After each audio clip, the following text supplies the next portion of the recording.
Have you ever made a decision about something and then after executing it, realize something else stopped working properly? This is because your decision-making process is not correctly structured. Successful people do it on a completely different level, and in this video, I will be sharing with you the blueprint of how it is done. Welcome to the Morf Talk. My name is Morf. I'm an entrepreneur who immigrated to the United States in 2015. Here on my YouTube channel, I teach about e-commerce and other online business models. I talk mostly about self-development, mindset, investment, and how we should live and behave as entrepreneurs. So let's dive into how average people make decisions and discuss how the top 1% does it differently. It is called A to B decision-making strategy, where A is a start and a B is a goal. One example is that when most people try to make a decision, we first think of the outcome. We want to go from point A to point B. The moment we start talking about that decision, all we think about is how we end up at the point B. But we never think step by step about how we will get from point A to point B. What will happen if we start moving?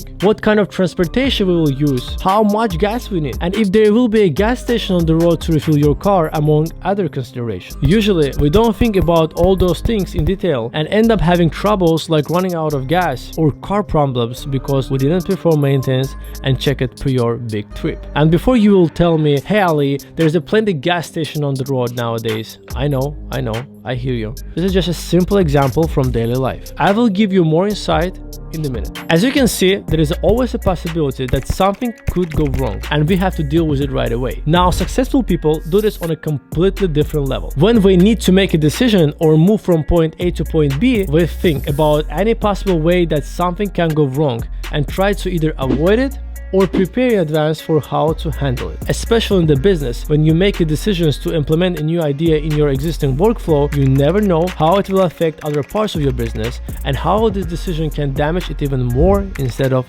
helping it. For example, one of my businesses is a 3PL fulfillment center. I had a specific workflow how our pickers and packers work. For those who do not know, packers are people who pack, label, and ship items for our customers, and the pickers are the ones who are responsible for picking all the orders and give them to the packers. So I wanted to eliminate possible mistakes for our packers to not accidentally pack and fulfill those items with the wrong packaging. I decided to have our system, along with picking the item for the order, also pick the proper packaging for that particular item's brand. This way, when the item comes to packer, the picker will already have all the necessary items inside the picking bin, so the packer would only need to confirm the item with the packaging and fulfill it. Previously, the packer would be the one who need to assign the proper package after receiving it from picker. But the more customer we get with more custom brand packaging, the more complicated it would be for packer to maintain that workflow and not mix the packaging. Imagine we have 40 brands with 40 brand packaging. Now a packer,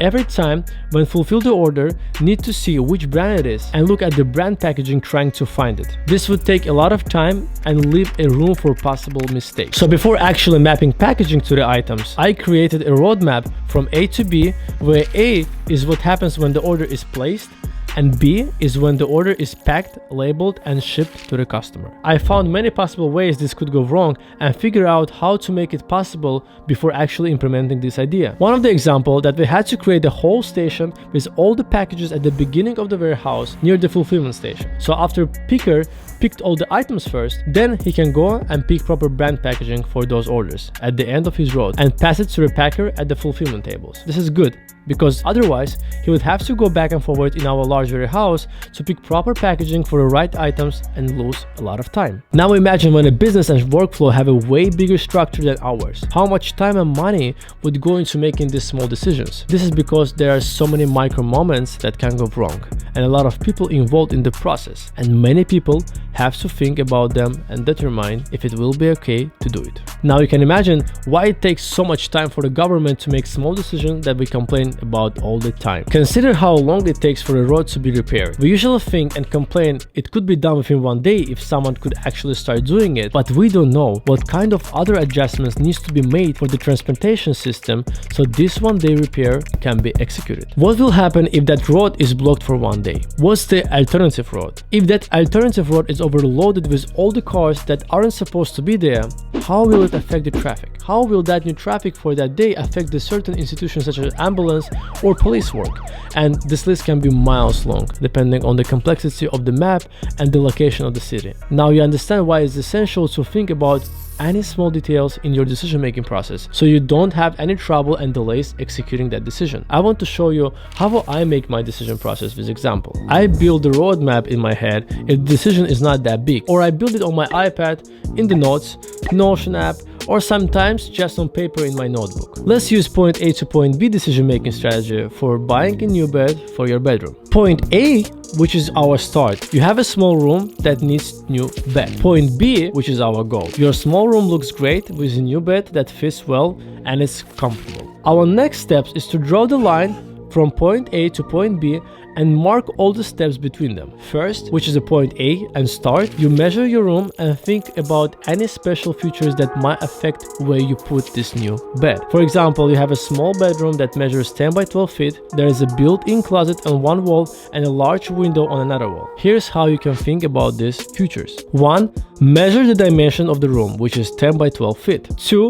Take a note for the closet location and consider that you need easy access to it. This means you should avoid placing the bed too close to the closet. 3. Consider the window location and think about natural light, airflow, and possible noise coming from outside. 4. Check if there are any power outlets or radiators on the wall that may affect the bed's position so you would not block it with your bed. Second, you look for different furniture styles, materials, and brands that you like and can afford, along with delivery and actually building bed itself. For example, you have a budget of $500 for a new bed and want something that matches your existing room decor. 1. You look at the different bed styles to see what you like the best and what goes well with your room. 2. Find some popular furniture brands that have a good quality beds within your budget. 3. Look at the price and read what other people say about the bed you are interested in. 4. Make a list of the beds you like the most that fit your style, the materials you prefer, and your budget. 5. Think about extra stuff like delivery, dimensions of the doors and bed, so you would know where to put it together. Either you build it right in the bedroom or in the living room so you could have more space to work with and then move it to the bedroom after. Third, which is B, and the goal. Check if the new bed makes your room look and feel the way you want it. If not, think about making changes or trying something else. And if everything checks out and runs smoothly from point A to B, you should accept that decision and execute it. By using this simple process, you will make better choices when buying new furniture or implementing it to more complicated tasks in your life and business. This is exactly how successful people do their decision. And this is why when they make decisions, their chances of being correct are significantly higher than average people. If you found something useful for you today, please consider subscribing to my channel. Comment if you used a similar decision-making process in your life or different. Did you learn it from somewhere or it was natural for you from the start? I'm very curious about your answers because I've been making decisions like this even when I was a kid, and I didn't know that this was an existing strategy rather than something I created in my mind by myself. Don't forget to press the like button. It was Ali Morf, Morf Your Mind. Peace.